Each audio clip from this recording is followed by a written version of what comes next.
スタジオ3万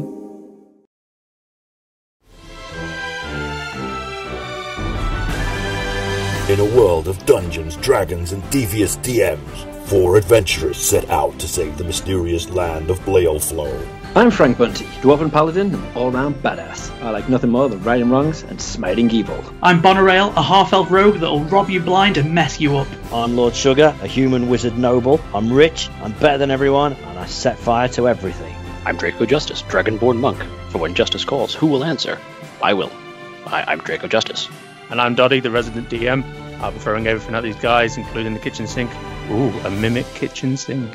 Nerd OD&D from the Nod Network. Listen on Apple Podcasts, Spotify, YouTube, Facebook, and wherever else you get podcasts. Phase 4, more like Phase phwoar. Am I right? Nice. No.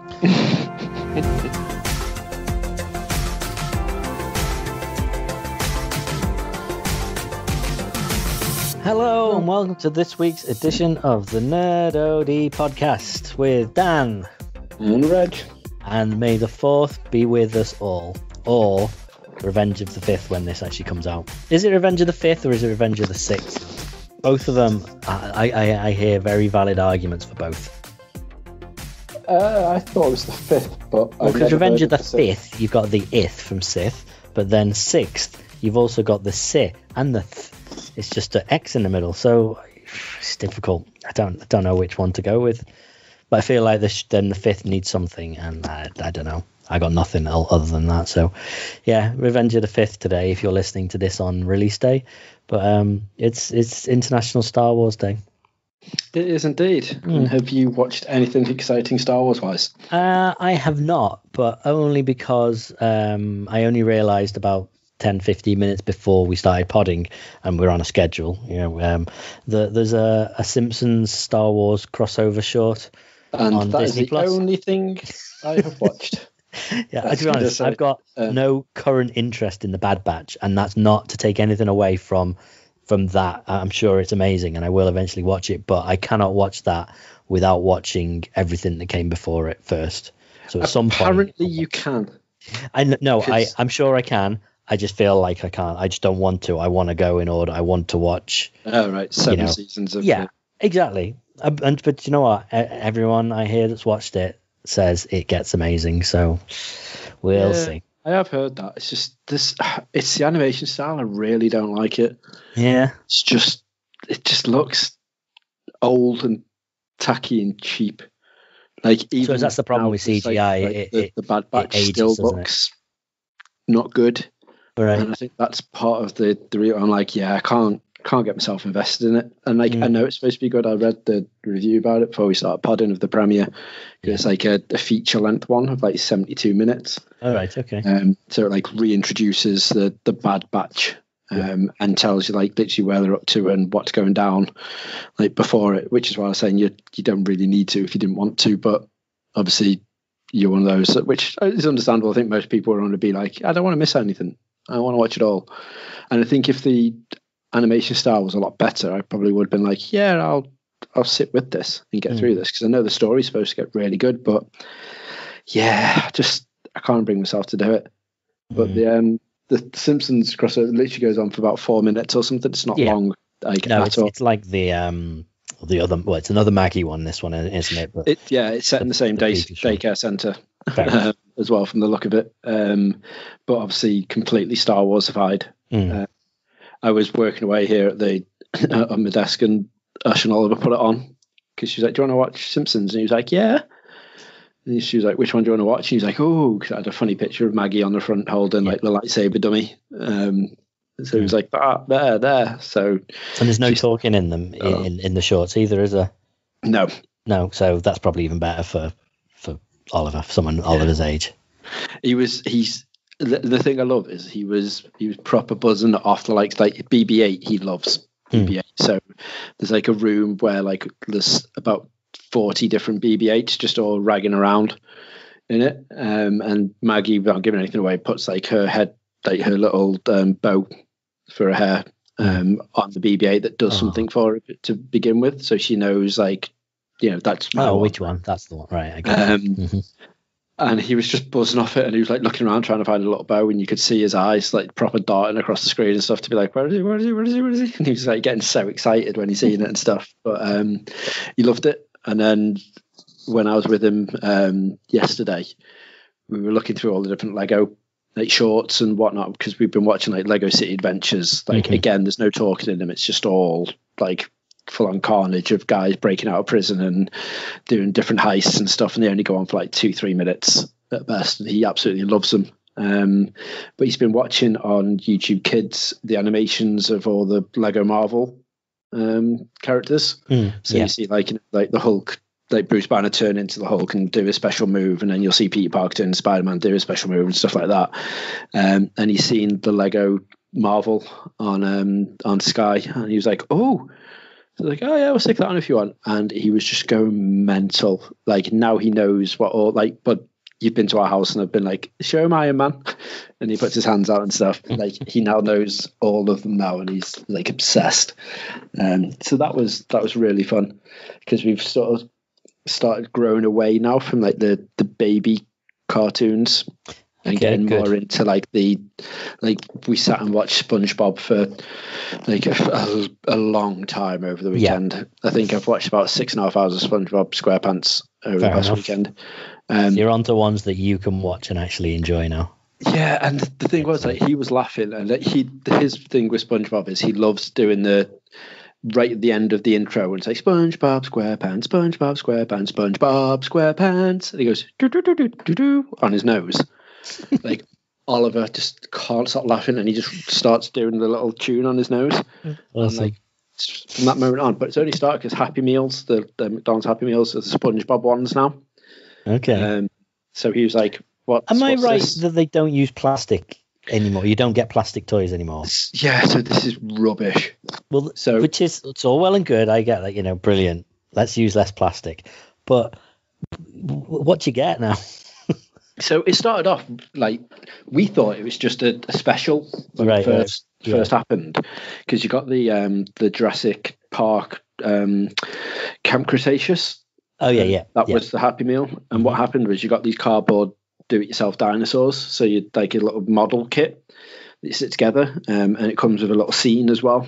So like the first one was a T-Rex we got, and it had the gates for Jurassic Park. And you put it all together into something like 12 pieces. So you put the legs in, the body, the head, put stickers on it and stuff. And then you can set it on the cardboard scene of like the gates that open. Yeah. And you're like, fair dues, that's awesome. And like he loved it because it was obviously dinosaurs. So he was like, rah, like ragging it around. And then it followed on. There was like 12 different dinosaurs you could collect, all different ranges. And like, this is really, really good actually. Like I like the fact that, because they would be quite hard, I suppose, quite expensive for them to make it in the plastic way. It makes sense for them to do it this way because it'd be cheaper and easier for them to produce it. But then the next one came out and it was like top trumps, and we're like, where the hell are the actual toys? I was like, this is weird. And then the new one now is SpongeBob. Pokemon. Oh yeah, they did. SpongeBob is just little like SpongeBob characters that you fold up together like origami type thing and make them. But are these extra in the box, or are these? They pop out the box. So these pop out the box. These have their own little. But that's they used to have that as well. Like when I was younger, Happy Meal toys was my thing that I collected. Like at my dad's in the wardrobe, I've probably got about 400 to 500 Happy Meal toys sat in this big couple of crates. We had absolutely every single one. Did not miss a week, and. You used to get the cardboard boxes that were themed to the whatever the subject was, and there would be little cardboard cutouts and things you'd pop out, or there'd be puzzles or whatever, and you'd then get the plastic toy. Yeah, not anymore. Now you don't even get a cardboard toy inside. It is just the box now. Oh, you get like a little cardboard. Well, I suppose the cardboard toy is literally that. So you'll get like. That's what I mean. It's the box is cardboard. You just pop it out the box, or is it a separate? Yeah. You'll get the. Inside it, you'll get like the Krusty Krab, which you create out of all the different things, and you've got little tabs so the doors open, and you'll see lots of people inside and stuff. And then you get like sheets of cardboard where you pop them out to create, SpongeBob or whatever.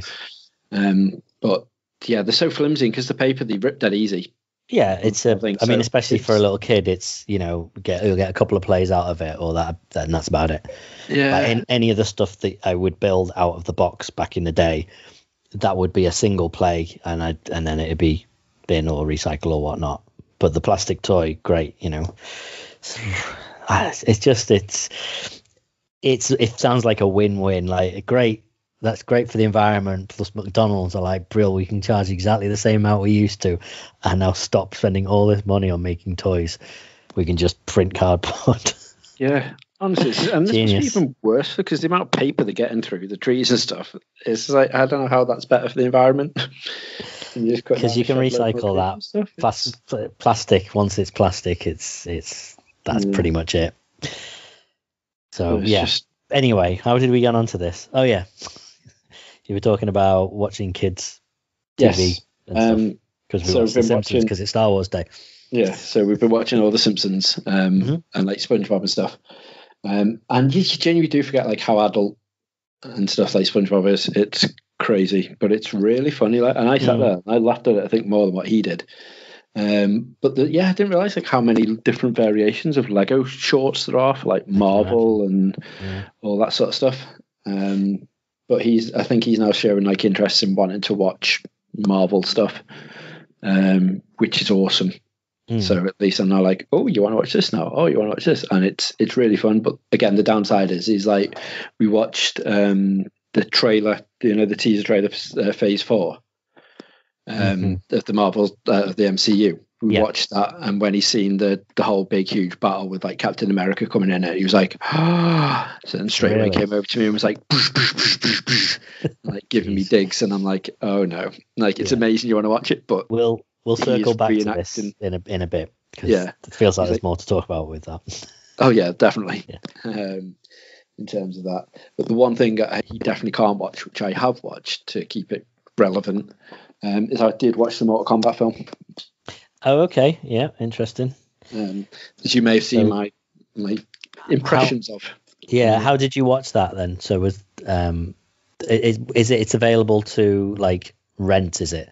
Over here, or is it not available over here officially yet? I used a VPN. Okay. So I did it streaming that way. I definitely didn't use a dodgy website. I used a VPN. Gotcha. Okay, right. So yeah, it's not been released over here officially in any way. No, it's on Monday. It comes out the 10th. Gotcha. 10th of May. And then on the 17th, when cinemas open, it'll probably be out then. Yeah. I wouldn't go to watch it though. Well, I've never watched any of the other Mortal Kombat films, as you know, and I haven't played a Mortal Kombat game in years. I think since like Mortal Kombat 2 on the Mega Drive, when I probably shouldn't have played it. But I'm not that interested in the game, especially not enough to watch a film. To be honest, I've heard pretty decent things about it in comparison to a lot of video game movies. My issue with the film is it's only there for the sequel to kick everything off. That's the main concern. The second thing about it is when Netflix first started doing original films before they got really good and put like massive budgets and stuff in it. Yeah. It feels like that because it's quite cheesy. They cheap out on stuff. It's like it's all right. It is a all right film. Don't get me wrong. It's not the worst. It's not like Mortal Kombat Annihilation. Like I know quite a lot of people are saying I prefer Mortal Kombat Annihilation, but it's not that level of bad. No, it sounds like the fact that it was clearly setting up a franchise. Yeah, and that's you off, which I know things have done that before. I understand that. You've got so the whole thing with Mortal Kombat is every single Mortal Kombat is a tournament, and they literally start off going like, okay, so these contestants, this is what's going down. There's going to be a tournament. Whoever wins this tournament, like if the Earth realm win, then they won't get taken over by the Nether realm or the outer realm. Right. So all's good. Okay. But literally, this starts off with the new character they've made up for this, which everyone slags off, and he's all right. He's there just for the sake of we need to push things forward. So I'm like, Right, I didn't know they made them. What's the point with the dozens of characters they've got over the franchise? Like, are we on Mortal Kombat 12 now? Yes. So well, 12 in 11 games plus all the versions of those of each game and all the spin-offs. They couldn't find a character to use, so they created a new one. Well, the reason being for this one, so I know you don't really know or follow the lore of Mortal Kombat very well, but you do know the fact that Scorpion and Sub-Zero are arch rivals and like nemesis. Right, yeah. Basically, yeah. I mean, that's why they wear the same costume as each other, just in different colours. Exactly. It's nothing to do with being cheaper to motion capture the same character and just colorize his outfit in the original. Well, I'm going to dig into a little bit of Mortal Kombat lore, backstory for you and history for you once I finish this, because there was a show on Gamer TV or whatever it's called now, Jinx TV, called Origins, which is always really good, to be fair. It's one of the better shows that it's on telly, and they pick a subject. So this week's one was like Mortal Kombat, ready for the film to come out, and they just dig right into the whole history of how how it started off, why did it come to be, and that sort of stuff. And they don't like World of Warcraft or just like Warcraft, the actual start of it all, and like Rocket League, how that took off and that sort of stuff. So Mortal Kombat started off life as a Bloodsport, the movie game. So the Jean-Claude Van Damme game. The two guys literally used, the reason why it shows you all the original game is done with looks like real life actors that have been CG'd into the game, is because they were literally using stills and I suppose back in the day, GIFs, but done a lot nicer, obviously. Yeah. With like a health bar at the top of it to show off to Sega to be like, look, like this is what we want to make. This is what we're going to do. It's a Jean-Claude Van Damme game, and we think this is going to be like the next big thing. And they had everything all planned out and prepared, but it turns out that Sega were also doing a game with Jean-Claude Van Damme. Nice. So Jean-Claude Van Damme had the choice of, do I go with these two guys that have never made anything previously, or do I go with Sega and have a game made for me? Okay. Well, I'm going to go with Sega, obviously. Yeah, so, why wouldn't you? So they said, no, you can't do that. But because they started making the game, they were like, well, actually, we could still do this. So Jean-Claude Van Damme with Sega did this whole deal with Sega, and then that deal fell through. So you never got the Jean-Claude Van Damme game from Sega, which is originally why he was like, I need to make a game, and that was Time Cop, which was awful.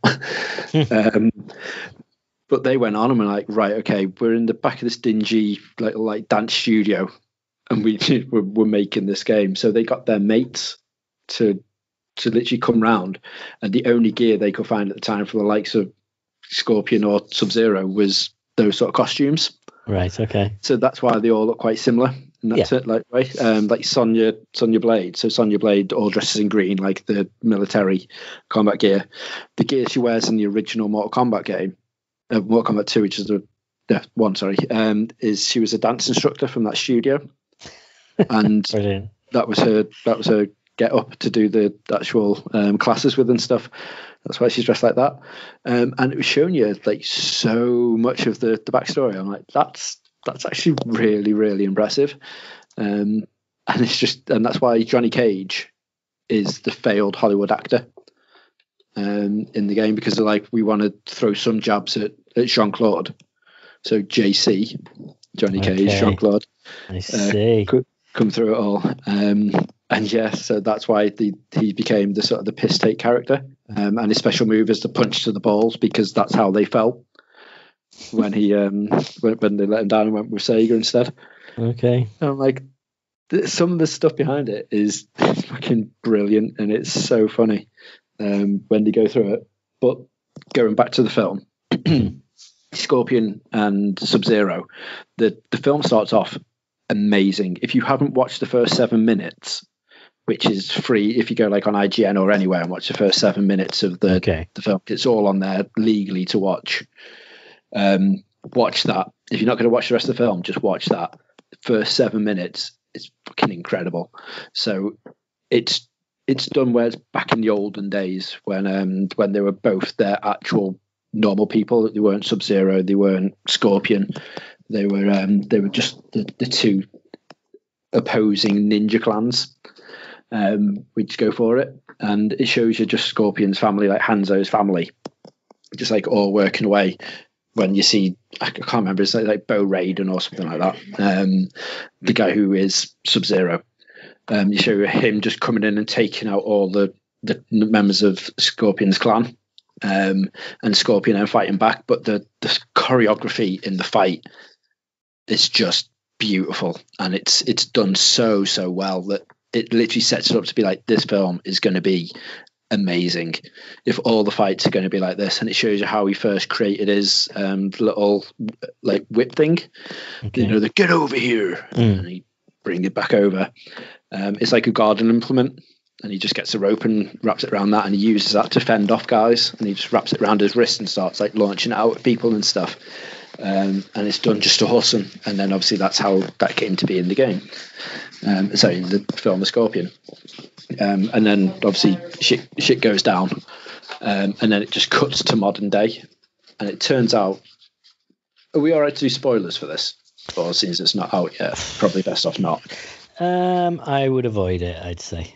Yeah. Okay. Well, it turns out there's reasonings for this new guy to be in the film instead of having one of the existing cast.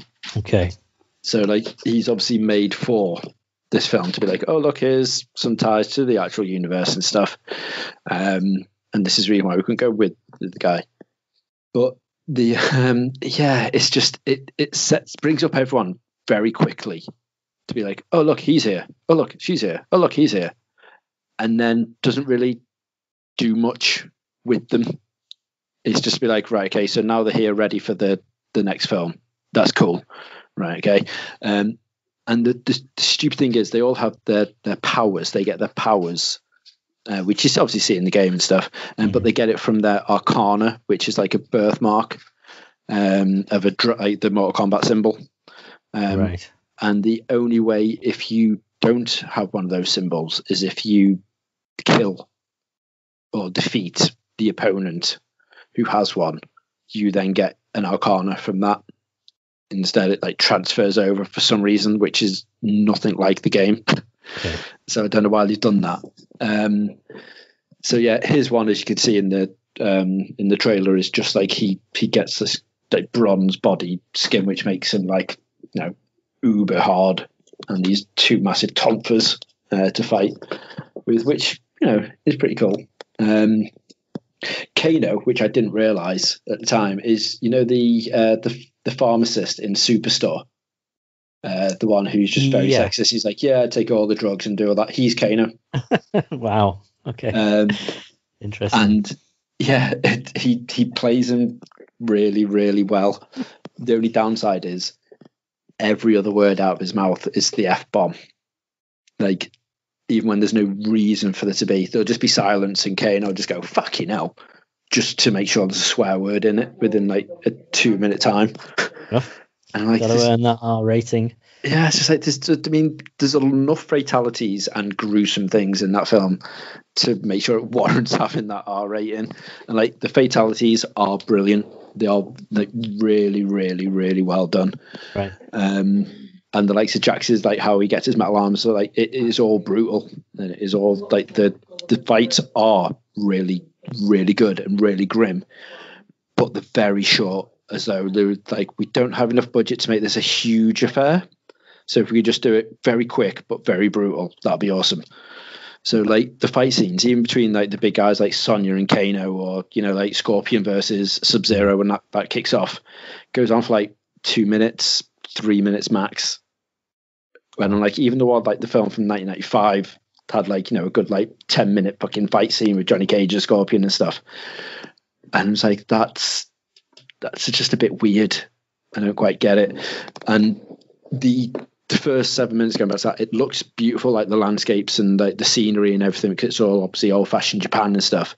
And then when it cuts to the modern day, it's all like industrial estates that they go to fight in, or like a gym and stuff. And you're like, Hey, it's just you're missing that whole, which Mortal Kombat 2 is going to be all nice, like awesome sceneries, like the scary forests and the lava pits and all that sort of stuff. You're going to have all of that in the sequel, but with this one there was nothing. And the reason for it is because Shao Kahn and Shang Tsung want to invade Earthrealm before the Mortal Kombat tournament to make sure they don't beat them in the Mortal Kombat tournament. So there is no tournament at all. It's just he sends like Sub-Zero and like 2 other people into Earthrealm to be like, yeah, just go kill the main dudes so we can't fight. Well, at the same time, if they're going to set up the fact that they want sequels, they need to hold off on that. You know what I mean? Otherwise they do that in the first one, and then where do they go in the second and third one? The Annihilation and the third one which got cancelled because Annihilation did so awful, but that wasn't because there was no tournament. No, but that's the whole setup for the first one. Is they all go to this tournament thinking I'm going to be the best in the world, and then they're like, oh shit, this is actually a deadly tournament to save the world. Right. Whereas this one, they know the prophecy, like, oh, okay, so there's a tournament in place, this is what happens, it's all called Mortal Kombat, like they know it. There's even like the cheeky little nods and digs, so it's like whoever spelled combat spelt it wrong because they spelled it with a K. All that, and right, it's like some of the stuff is done well. So it is one of those, when it's going to be shown on, fucking Netflix or Amazon Prime or whatever, watch it. But I definitely don't go out your way to. Yeah. Does anyone have the classic Mortal Kombat theme tune as their ringtone or anything like that? No, but they do tease it right at the end. Just this epic orchestral version. Yeah, but it's weird. So it starts off with the whole setup is Sonya and Jax have to go and find the champions, the ones with the birthmark, and the only one they can find is literally this dude. And then they go.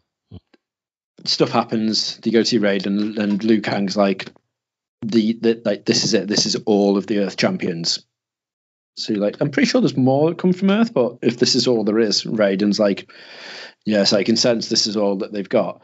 And then at the end of the film, he's like, oh, Liu Kang, go off and back into the Earth realm and find the rest of the champions. I'm like, you literally said like 20 minutes ago there are no more champions. And now you're like, oh, yeah, there's bound to be more champions now. Like, what happened in that 20 minutes to go, oh, yeah, shit, I forgot. There's like at least another 14 champions in the UK that in the Earth realm that come. It's like, it makes no sense. But as he does it, you see the cage fighter make his way, and he goes back to like his gym to pick up his bag and stuff. And his trainer goes, oh, thank God you're here. We need you to fight just one more time. And he's like, I can't. He's like, oh, you're moving on to better things now? And he's like, yeah, Hollywood. And the camera pans over and it's like the Johnny Cage poster. So he's like, really? Right. So he's going to go and find Johnny Cage. I was like, it is annoying how likes of Johnny Cage is one of the most renowned characters in Mortal Kombat, and they didn't have him in the film. But the director, which I didn't realize, actually before the film came out said, don't expect him in there. Okay. Because Kano's that big a character of like the comic relief, and he is the funny one that if you put them both in, it'll just ruin it completely.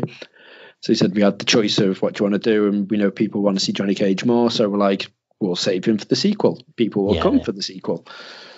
So you're like, yeah, it is, they're right, but at the same time, it is annoying because loads of the ones you really want to see aren't in it. The funny thing is, I'm curious how some of these films would have fared at the cinema.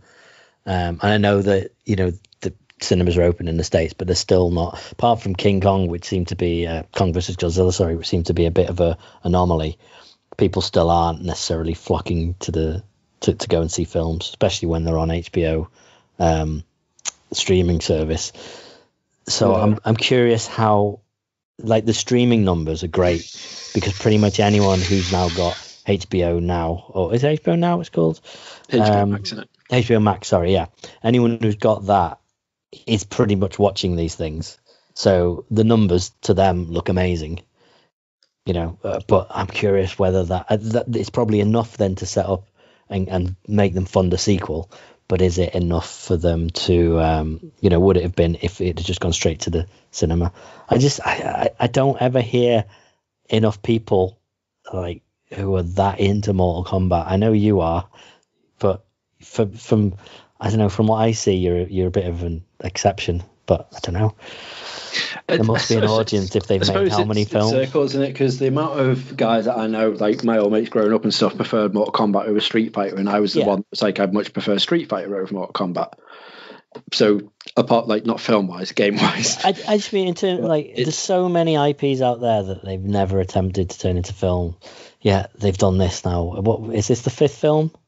Third official film. Yes, like cinematic film. You've obviously had the series, which was awful, load of cartoon series and stuff, but it's because the money is that, and it is such a simple premise for like these types of films like Street Fighter or Mortal Kombat or Tekken and that sort of stuff.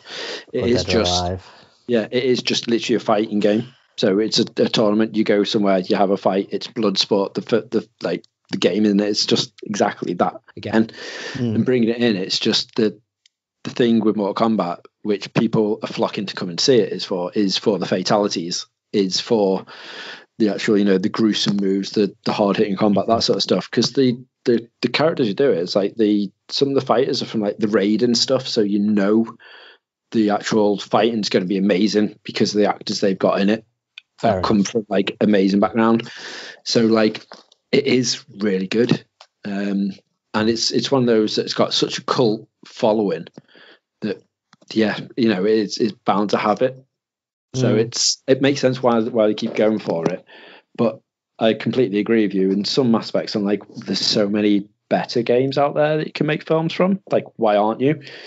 And then you watch the likes of these and go, I'm so glad you haven't tried that yet. Fair enough. Because like, how hard would it have been to make a really good Max Payne film? Like the source material is literally a fucking like a film noir. It goes through so easy like that. A cop drama. Yeah. It came out just after the Matrix film, so the bullet time is so easy to do because they led the pathway for it. You knew you were going to get good numbers in it because you put Mark Wahlberg in it, so you knew it was going to be all right.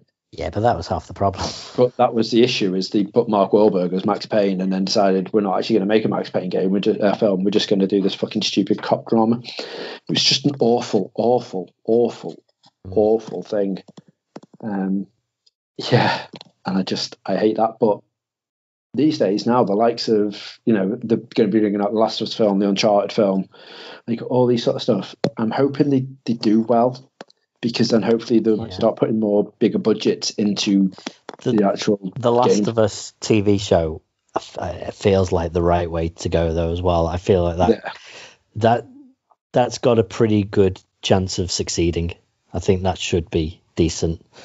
I don't know. It's got we were talking briefly, and we'll touch on this now. But like The Last of Us 2, there's Microsoft had an internal memo that went round where someone analysed The Last of Us 2 and said, look, this is what is really good, this is what isn't, this is what we should be trying to go for, this is what we shouldn't, things like that. And praising, the story and the stealth combat and everything like that, and the animations, and saying that the gunfighting is terrible and Naughty Dog have never been able to do good gunfighting and things like that. And the thing is, the main reason that game is so good is partly mostly just it's the story, that you get dragged into this story and you're absolutely part of it. There's not that much action in it really. If you break it down, you could avoid an awful lot of the fighting. It's all these big, amazing set pieces, which immediately translate into a movie. I mean, people complain about Uncharted and Last of Us and things like that just being interactive movies. So why not a TV show? So I have a good sort of feeling that that's going to work. Yeah, I mean, like you said, the nice thing about The Last of Us is the fact that it's all about the human interaction and how they're going to cope, and it's like the Walking Dead, isn't it? You're not there for the pure bones to the wall action. You're there for literally the character development, how they actually survive and how they get through. Unlike Uncharted, which literally you're there because it is just set piece after set piece after set piece. It's an Indiana Jones movie in a game. But they can't do combat well. And I completely agree with them that it is really boring, the combat in Uncharted. Like, I don't understand how it got the praise it did. I never have. We talked about this like previous several times. They are all right titles. Like, the story for them is entertaining, but it's just, the combat is not great. And when that's your main function in a title, it's quite shocking. Yeah. I don't know. How do we even start on all this? Oh, because we started talking about Star Wars. Yes. Always the way. The segues on this podcast should win awards. I did want to talk about something Star Wars related. Have you? I heard about a month or two ago about Disney working on making a real lightsaber, real in inverted commas. Have you seen it? Yeah. So I saw the sort of the leaked patent documents or whatever, and they described how it was going to work. And I was like, it's ingenious. It is absolutely genius what they've come up with. And now they've put up like a 6-second video on the official Disney YouTube channel of the working, inverted commas, lightsaber, and it is amazing. Like, there's so many. Awesome, doesn't it? Yeah. Do you know how it works? Have you heard? Have you read anything about it? Oh yeah, I've massively gone stupidly into this. So for people at home, it's basically like 4 tape measures inside the the handle of the hilt or whatnot. There are 4 mechanisms that work exactly like tape measures do. And they're sort of they're at 90 degrees to each other. So if you think about a tape measure, it curves in on itself, doesn't it? So each of those 4 sides creates a tube, a circular tube, and you press the button and a motor kind of just rises them up. And there's a little cap on the top as well, and there's a light that runs down the middle, and it just shoots out like a lightsaber would, almost at the same speed. It's a little bit slow at the minute, but it still looks amazing. It's so much better than the telescopic lightsabers that I used to play with as a kid, where you'd have to go, you'd have to fling it so it went whoosh out, and then the light lit up the bottom of it, and by the time it got to the top, it was just a really faint glow. This looks like a lightsaber for as far as any of these like any of the things they're planning for the theme parks. It's going to work brilliantly. Like, this is specifically for the hotel, the Star Wars hotel, the Galactic Star Cruiser it's called. There's going to be, intermittent things happening on the ship while you're staying there over the 2 days, and there'll be lightsaber fights. I'm curious how they might have to train to fight without actually hitting the lightsabers, I'm guessing, but because they can't have much strength to them. But it's amazing. You need to go on YouTube and watch it if you haven't seen it. It's just phenomenal what they've come up with, and the things they come up with the theme parks like that, and the Spider-Man robot. That's awesome. Yeah, like that was released about 4 or 5 years ago, wasn't it? Like the video we talked about on the pod of this animatronic. This animatronic of a person that they could fire up into the sky, and it would take different positions. It would do the Superman pose, it would do a Spider-Man pose, and then it would land in a net on the other side. So in Disney California Adventure, which is one of the California Disney parks, they're opening at Avengers Campus, and at regular intervals throughout the day, you'll see Spider-Man fly over the street. Like, the fact that I remember seeing that thinking, when is this going to actually become a reality? When are they going to actually be able to bring this into the park? It's going to be ages off. And then a few years later, they're like, no, here you go. It's actually happening now. It's like the Groot. Have you seen the little mini Groot that they've got now that can that they've got that's just about to start walking around?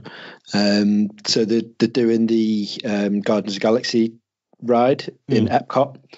And they've literally done a Groot, like an animatronic Groot now that just walks around by himself and just talks to people. and you can do. Have you not seen the video of it?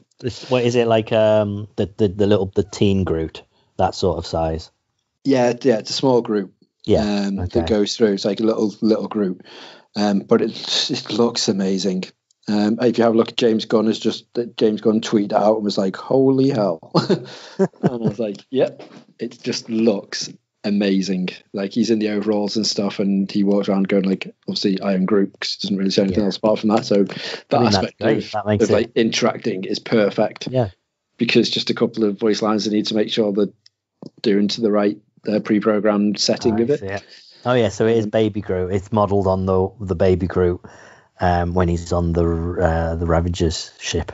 Yeah, looks awesome. How ace does it look when he just gets up off the chair, starts walking around? I'm like, yep, yeah, that looks amazing. Just a little Karate Kid pose.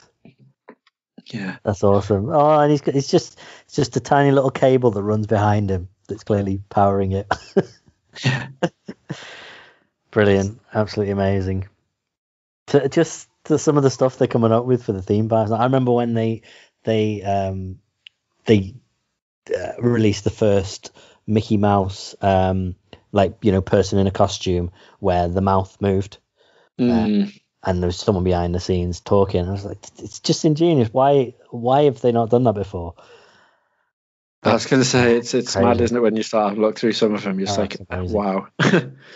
It is phenomenal. Just the whole done, Disney. I'd love to just be a fly on the wall in the Imagineering studios at some point, just to see what some of the stuff they come up with. It's just phenomenal. Absolutely. I just want to know how much the Star Wars hotel is going to be, because you have 2 nights, so it's not like you've got to stay there for the entire holiday. But and I know they're going to want it kind of affordable for people, but at the same time they know they can, I guess, charge whatever they want. Yeah, I don't think it's going to be cheap, at all. Do you reckon $1,000 for 2 nights? Yeah, maybe a little bit more. Yeah, $1,000 feels like within the realms of I might pay that. That's just about on a nose about that. Okay, that's an awful lot of money, but if I'm saving up for a holiday, that is an expense that I might want to go to. I don't know. The thing is, if you are the huge, massive sort of Star Wars fan, like I know Mike in work, he's the one that literally only went to Disney so he could do Galaxy's Edge. Yeah. He built his lightsaber and did all that sort of stuff, and now he's obviously going to be gutted because this new lightsaber looks so much better. And he's like, damn it. But even if you're not, it just looks like an experience. It just looks like people love going to things like, escape rooms and whatnot, just because you're like living the movie or the TV episode or something like that. You're in that, you're acting in that scene in that moment. So to have 2 nights and 3 days in this hotel where you are living Star Wars, regardless of whether you like Star Wars or not, must be. It's like Harry Potter land, isn't it? But there's still nothing. You are just a tourist there. Yeah. It's still, absolutely. It's really involved and immersive and everything. But and you go see the shows, and you do a lot of wonder stuff. But this is literally like you have your story. Exactly. Like you are this person that's aboard the Star Cruiser and like blah blah blah. It does sound phenomenal. Exactly. It is one of those I would absolutely adore to be there and actually just try it out. But you're never gonna be able to afford to do a two night. I'd love to be able to do it, but I don't think, unless I get massive bank, I can't ever see me being able to afford to be able to do that.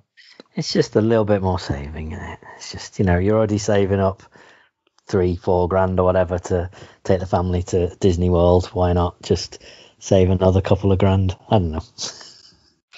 Yeah, I mean, to be fair, I wouldn't want to go with a kid though. No, I think by the time for me. But by the time we're old enough to take, Oliver's old enough to take him if he's really wants to do Disney with us. I think when we worked out, it's going to be something like 8.5 to 9 grand to go do it. So it's just like that's an expensive fucking holiday. So I would be like, you know what, Oliver, you like the look of this room, yeah? You're old enough to stay by yourself now, so that's fine. You stay here. If Mum wants to stay, that's fine. I'm going to go stay in this Stars Hotel with the 6 months worth of bonuses that I've had from work for working really hard. I'm going to go stay in this and just live my life in my Jedi robes for a bit.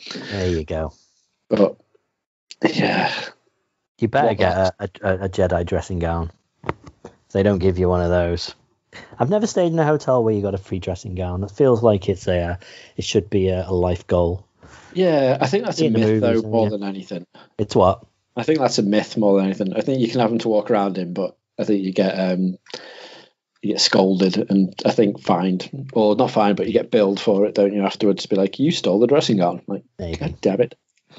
But at the same time, it'd be worth it just to have like that one, wouldn't it? Exactly. As long as the bill doesn't turn up, it's like $350. You're like, ooh, that's an expensive dressing gown. How would they prove it though? You never gave me a dressing gown. There's not one in the room. But there's all these photos of you on Facebook and Instagram wearing your robe at home. Like, damn it. No, that robe is just for me. That is private for me. It's for private Dan time. Private Dan time in your robe. Yeah.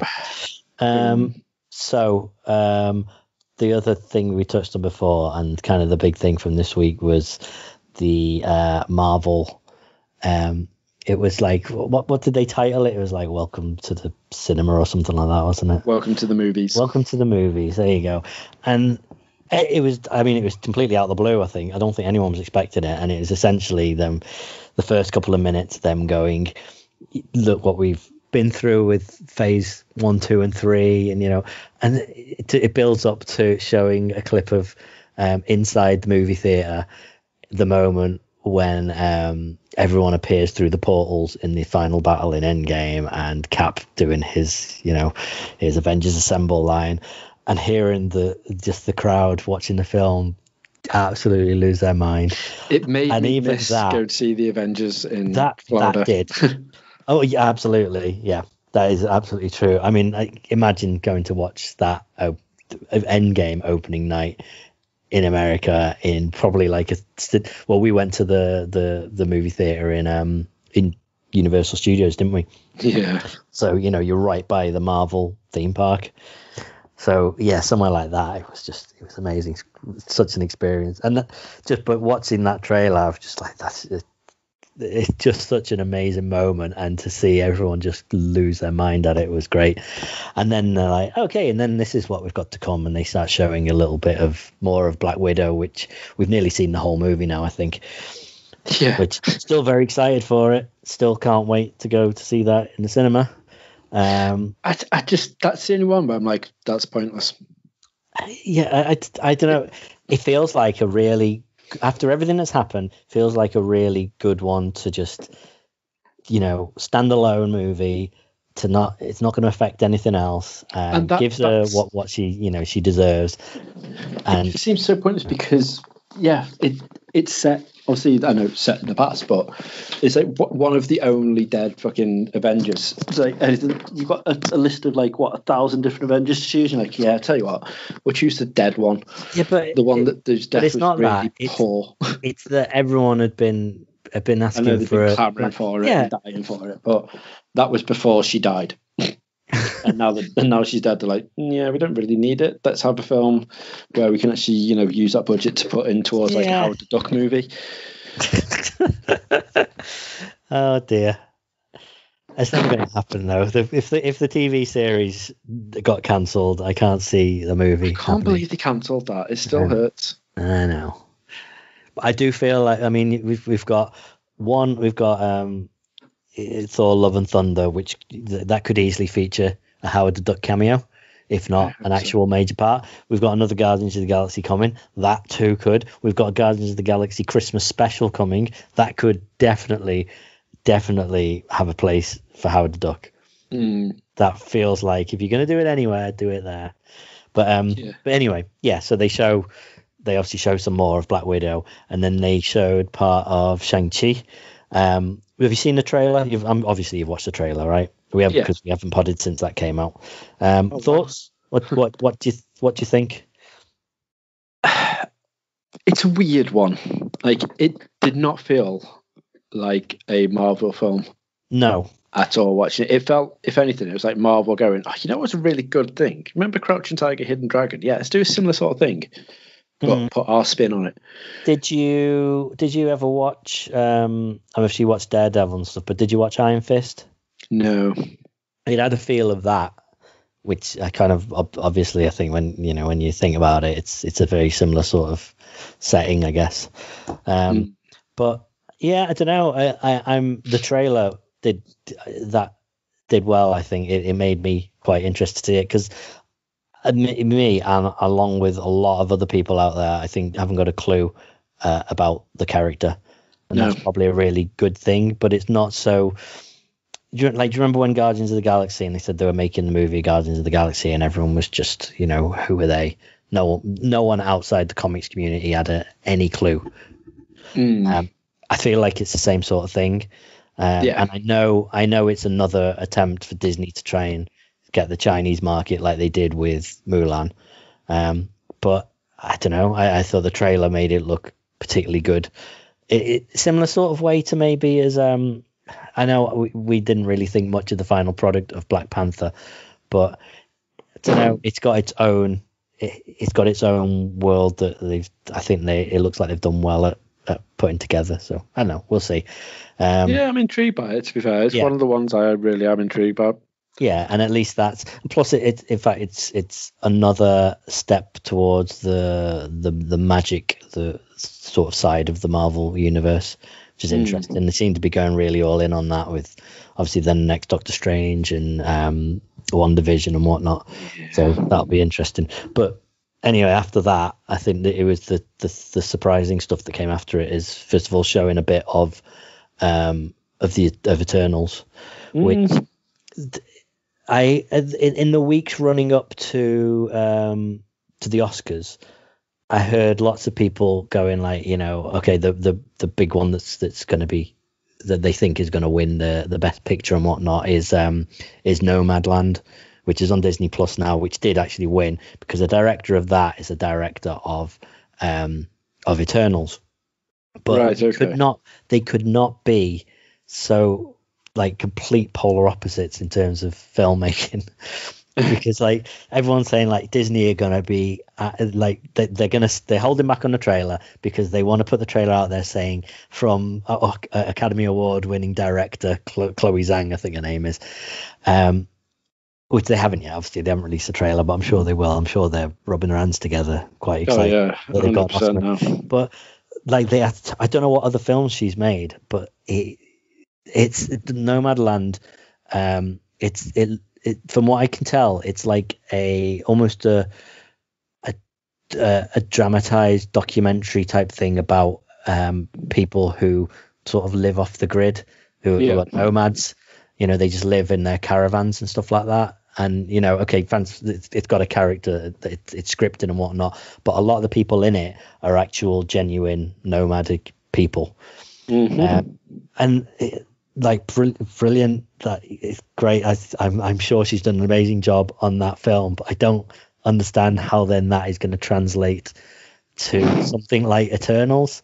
Yeah, it's a weird one, isn't it? Yeah, that doesn't mean that I think it's not going to be great. I have faith in. I'm happy to give anything that they're going to do a chance. They've not. That's the thing, isn't it? Anything Marvel do, will be good. There's a very, very good chance it's going to. It's going to be good. Yeah. The track record is pretty good at this point. And it almost feels like as well the fact that they've had this year off. It felt like it was almost meant to be for them. I don't know. I know they were going to go straight back in, whatever it is, 6 to 9 months later after Endgame with with Black Widow. So they had that little gap and then they're all in on it. It feels like it's been this really good sort of gap.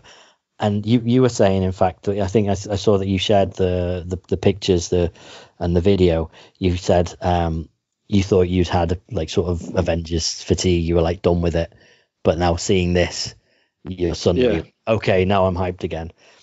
And I feel like it's that year and a half to 2 years of no movies that has done it. I think, and then having the TV shows in the middle as well. Having the TV shows just sort of fill that gap.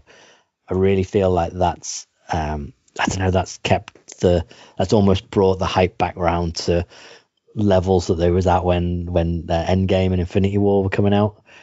So, but then definitely, especially watching the like the finale of like Falcon and the Winter Soldier and stuff. I suppose now it is Cap.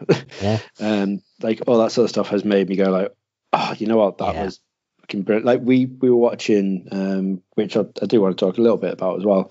But we've literally just spent the past 2 weeks binge watching Line of Duty ready for last night. Last night's finale, well, Sunday night, 'cause it's Tuesday night tonight. Ready for the finale of that. But in between time, the only other show, I was like, no, we need to not watch Line of Duty yet, because I really need to watch this. And it was Falcon and Winter Soldier, because that's the thing that massively kept pulling me back in. And I was like, you know what, I would love this to be a film of like these two going together. It would just be phenomenal. But I didn't think I really had much interest. I'm like, you know what, I like the OG a lot. And I was like, if this is my pull-out point, I'm content with that being my pull-out point. And now that you've seen that, you know, he is now Cap and stuff, I'm like, yeah, that's nice. That's a good send-off for me now. I'm quite content. Right. And then, I watched that and I was like, maybe not yet. Maybe I'm just going to watch this phase. 6 or 7 more films, Yeah, just going to watch this and this and this. And then, you know... There's like, I'm very also intrigued by Doctor Strange 2 and stuff as well. After watching WandaVision and seeing how that panned out. So and the fact that it's Sam Raimi as well. Yeah, so I probably would have watched that anyway. And Spider-Man, just not because it's CU, but just because it's Spider-Man. Yeah. And we've got titles now for the next Black Panther, which is Black Panther Wakanda Forever, which is coming out a lot sooner than I expected. I forget the date. I think it's like May 2022. And then we've also got a title for Captain Marvel 2, which is The Marvels, which the S is the Ms. Marvel logo. So I know that she's going on to TV first, isn't she, I think? Yes. So, we'll have, obviously, it's probably going to be her, it's going to be Captain Marvel, and it will be, what's her name, Marie? I don't remember with Maria, her mum. Rambo from WandaVision as well. So that would make sense if they bring the 3 of them in together. Yeah, 100%. And the thing is, I didn't think I was going to be bothered about Captain Marvel 2, because the first time watching Captain Marvel, I was like, you know what, it wasn't good. It was just meh. I think it's the only one I haven't watched more than once, and that doesn't mean I liked it, but I liked it more than Black Panther, but it wasn't the best.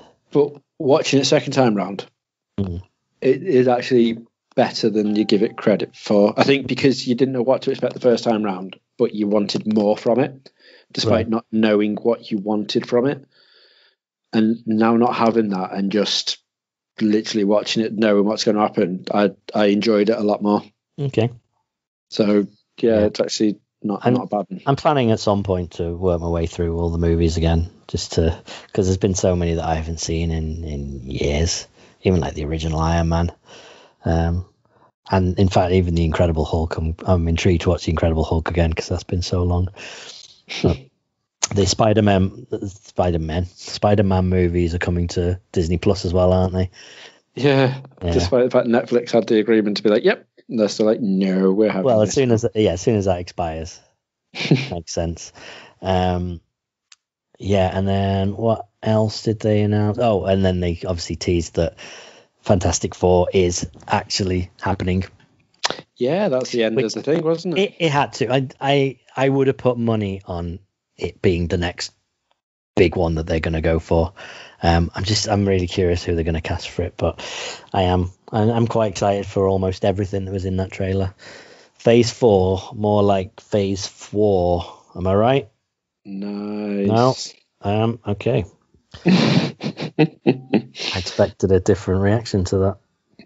No, I'm laughing at your punnery, sir. Thank you. There is something we'll touch on quickly now because we haven't got much time left. But speaking of superheroes, I can't believe I've not mentioned this in the 8 weeks that I've been watching it, but have you been watching Invincible on Amazon Prime? I had this conversation before. Okay. I'm on episode 3, I think Cool. it was. Okay. Yeah, it's good, but it's one of them again, and I think I figured out the reason as to why it is the way it is. So we were speaking a couple of weeks back on the pod, and you were saying you need to get onto Attack on Titan, and I was like, I know I do, but I just can't bring myself to get back into it. And I have my love loss of like anime and like anything like adult cartoon. I'm like, you know what, I'm done. And I figured out the reason as to why.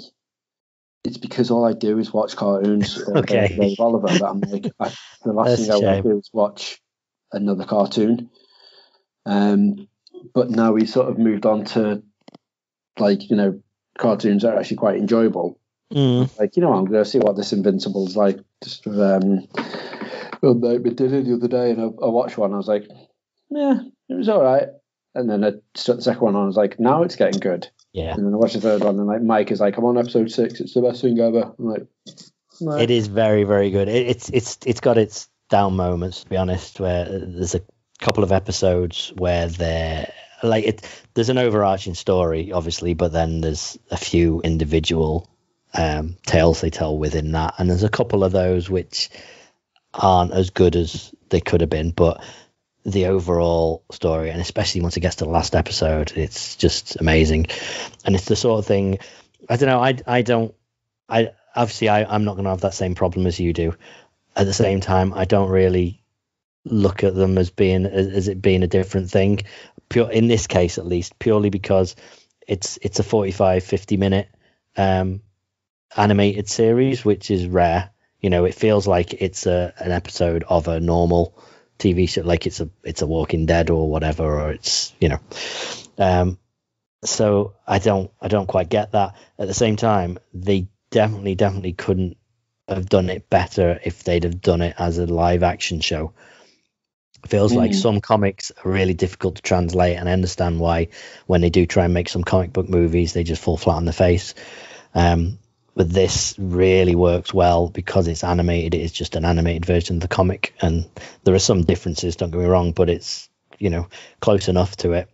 In the same way that Walking Dead, I think, isn't, it doesn't follow exactly the main comic storyline, but at the same time, it uses that as a framework. It's similar, but absolutely stick with it. It gets very, very good towards the end. The last episode is just so good, so good. Right. And it definitely makes you question, like, they definitely couldn't have done this as a live action TV show. Right, it's just epic, absolutely amazing. I mean, it's at the end of the day, it's almost like an animated version of The Boys without the sort of the humor. I think it's that dark, but they can do a bit more because it's animated, I think. Yeah. See, that's the thing that got me when I was speaking to Mike over it before, because Mike was saying that he's watching it, and I was like, yeah, it is. You know, it is good. From the bit I've seen of it, you know, I quite enjoyed it. And he's like, yeah, it's dark, and I was like, yeah, and he's like, but it's got the same sort of comedy as The Boys, and I was like, it hasn't. No, I don't see that. Like, nothing's got the comedy like The Boys, but I couldn't type back, you're a fucking imbecile, so I just thought, all right, yeah, I'll leave you with that. It's just easier to spell. Yeah. So it's like, yeah, fine, whatever. That's good. Although, easier to spell. Okay. Have you got any interest in The Line of Duty at all? Have you started watching it, or will you? No, probably will at some point. Because everyone just seems to be going mental over it. Yeah, and it's got the reason for it, apart from this last episode. Okay. Because without spoiling anything, because obviously it only came out on Sunday, so I don't, you know, for people that are catching up, I don't really want to ruin too much about it. But this was built up as though everyone was saying it's going to be the last one. So you've been waiting for like 5 seasons, because it all started off in the first season, this is season 6. And at the end of the first season was like, oh my God. And then 5 seasons of like, oh, who's this person? What's going on? Who's this person? And the whole build up. And everyone thought we were going to get it on Sunday. And basically it's just like the way the episode, like each season is frustrating as all hell. So what they'll do is they'll have the big payoff, and everything will be like, oh yeah, that was fucking brilliant the way they did that. The way they caught that, the way they did this is brilliant. But then they'll just have text appear at the bottom of the screen to be like, oh, and this guy ended up getting life for this. I'm like, why couldn't you show me that? That's the bit I'm more interested about than what you just showed me actually on the screen, like play out. And the way that they ended this season, despite stuff happening, is they put up at the end going like, oh, and this is like, this is the weakest that this department's ever been, ... Right. And I'm like, right, okay. And also that person who is that person, I don't think is that person, so we're definitely going to get another season from it, but it's not been renewed. So you're just like, it definitely will be. It's been one of the biggest rated dramas that BBC's had in years. Yeah. But I mean, like I say, it got renewed for season 5 and 6 just off the strength of like 3 alone. They were like, yeah, we'll renew it for 5 and 6, and then nothing. But I think if like the amount of abuse that it started with, like people are classing it as the UK version of Game of Thrones season finale, like, and there's petitions to get it redone and everything because no one's happy with the ending of it. Okay. And I'm just like, wow, it is brutal. It's like the end of 24. You know, when Jack just like obviously goes off, and you're just like, I just need to know what happens. I just need to know what happens, and you just want that little bit more closure of like what stuff's going down. That's how it ends. Like I was disappointed with this like season. The whole season was brilliant. This last episode, I was just like, oh, that's a shame. Yeah. And I've heard that from a few places. Like I've heard a couple of people going like, it couldn't have been any better actually. They've done this and they've tied it up and they've done that and the other, and you're like, yeah, I understand some of your points, but it was a very disappointing ending considering how brilliant 6 seasons was, and it's rare to get like a series where each season is a good season, which holds their own and keeps you intrigued. And the way I was explaining it with you, I think last time around, was it got that 24 instinct in me where I'm like, I just need to watch one more, and keep it going until it was like, oh, that's why we finished off like 6 seasons in the space of like a week and a half, just so we can make sure we're there ready for last night, so I didn't get anything spoiled for me. And I'm just like, yeah, was it worth that massive binge? Like the whole 6 seasons apart from the finale were brilliant, and then that was just a massive letdown. So it was quite upsetting. But the thing I love now is Sky Q has got like it got updated just before Line of Duty finale finished off. So if you press your search button on it, you can do like your voice searches, and you can say like who's H, and Line of Duty will pop up, so you can like, you know, get ready to record it, or you could be like, I'm looking for bent coppers, and Line of Duty comes up as you can record it. And the other one is Jesus, Mary and Joseph. Jesus, Mary, Joseph, our Lord, because that's one of the classic phrases that Hastings uses in it. If you say that into your search phrase, Line of Duty pops up for you to record it, and I'm like, that's awesome. I love that they've done that. But now Sky are like, oh, people like that, right? We're going to start doing it with loads more series. So loads of series now that are going to be coming out on Sky. They're going to start programming in things to say, instead of you going like Line of Duty or whatever, they'll be like, say a catchphrase from it, and you'll be able to bring it up to record it or watch it or whatnot. I just think that's awesome. I really like that. So I'm hoping that when, like, you know, if they do like 24 again, just to show us what happens with Jack, if you do like, damn it, Chloe, 24 will pop up. And I'm like, nice. That would be wonderful. I'm looking forward to that. But the weird thing is now we're just like, we've got like, now we've binge watched that, we're like, we've got like three weeks worth of recordings and stuff to watch. We're like, what do we watch first now? We're not literally just dedicating every single night to like 3-4 hours of Line of Duty. Like, what are we actually going to do with our life?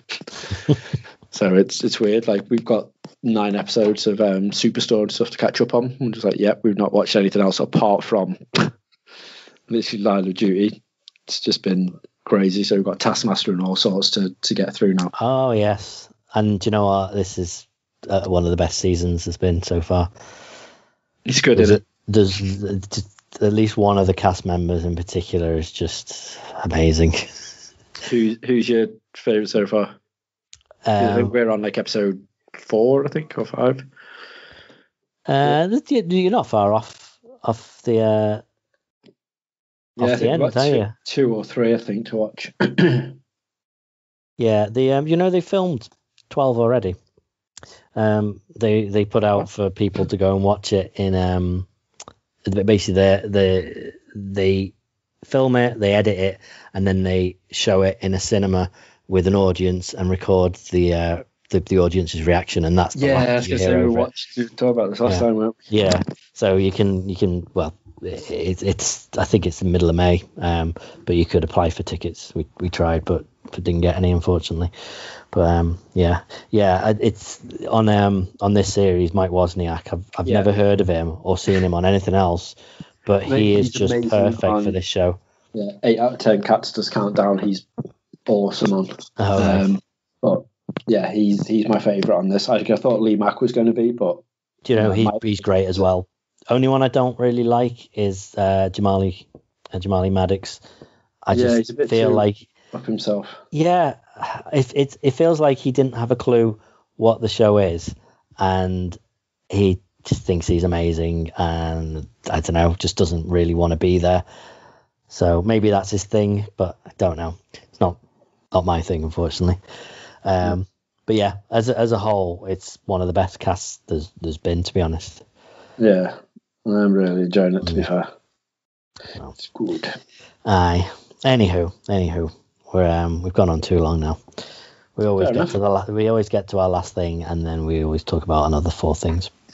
Yeah. Mm-hmm. Such as the fact that only a third of the audience that watched Justice League Snyder Cut actually got to the end of it.